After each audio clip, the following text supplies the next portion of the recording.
ইতিহাস আমরা কোনোভাবে অস্বীকার করতে পারি না। এই ইতিহাস কোনোভাবে ধামাচাপাও দেওয়া যাচ্ছে না, কারণ আমাদের জাতির দুর্ভোগের অনেকগুলো গোড়া ওই জায়গায় আছে, এবং এইটা আমরা স্বীকারের মধ্য দিয়েই এবং এইটার মীমাংসার মধ্য দিয়েই বাংলাদেশে আগামী দিনে আমাদের সেই ৭১ সালের আগের আকাঙ্ক্ষার, জাতীয় আকাঙ্ক্ষার একটা নতুন রূপায়ণ ঘটতে পারে। সেই কারণে আমরা আজকে বলছি, যা কিছু অমীমাংসিত তার জন্য আমাদের একটা নতুন রাজনৈতিক বন্দোবস্ত দরকার। কেননা আমরা ওই যে সকলকে ধারণ করার যে রাজনৈতিক বন্দোবস্ত তৈরির প্রয়োজনীয়তা, সেটাকে অস্বীকার করা হয়েছে।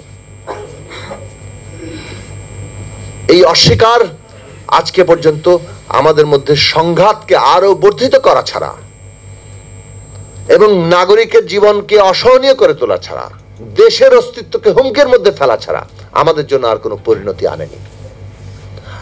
যদি আমরা একটু দলীয় বিভাজনের উপর থেকে বাংলাদেশের বাস্তবতাটাকে দেখি, এবং আজকে বাংলাদেশে এই পরিণতির সর্বশেষ জায়গায় আনার ক্ষেত্রে বর্তমান যে সরকার আছে, অতীতের সরকারগুলোর দায় আছে, কিন্তু বর্তমান যে সরকার আছে তাদের দায় এসে সবচেয়ে বেশি পড়েছে, কেননা গত 15 বছর ধরে একটানা তারা ক্ষমতা দখল করে আছেন। 2009 সালের নির্বাচন, 8 সালের 29শে ডিসেম্বরের নির্বাচন নিয়ে বিতর্ক আছে, কিন্তু তারপরে ওই নির্বাচনটাকে যদি আমরা ধরি যে তার একটা নির্বাচনের মধ্যে দিয়ে এসছেন, 14, 18 এবং সর্বশেষ 24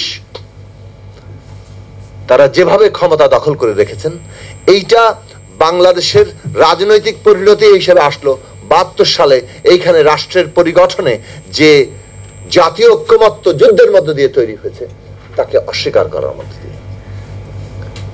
এটার পরিণতি হচ্ছে আজকে বাংলাদেশের যুদ্ধ, বাংলাদেশের স্বাধীনতা সংগ্রামের যে বহুমাত্রিক অবদান বিভিন্ন জনের, আজকে সবই ইতিহাসের নানাভাবে ধামাচাপার মধ্যে।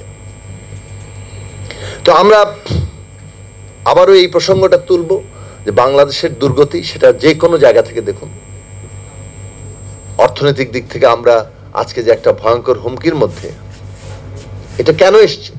কারণ কোনো জবাবদিহিতা নেই, ন্যূনতম কোনো জবাবদিহিতা নেই। এই জবাবদিহিতা না থাকার কারণ কি? কারণ এমন একটা রাষ্ট্র তৈরি করা হয়েছে যে রাষ্ট্রে একজন ব্যক্তির হাতে সমস্ত ক্ষমতা কেন্দ্রীভূত, এবং সেই রাষ্ট্রটার পরিণতি এই জায়গায় যে এখন ভোট ছাড়া আমি তো ডেভেলপমেন্ট দিচ্ছি বলে আমরা ক্ষমতায় থাকতে পারি, ক্ষমতা থেকে নিজেকে বৈধতা ঘোষণা করতে পারি, এবং দেশের একদল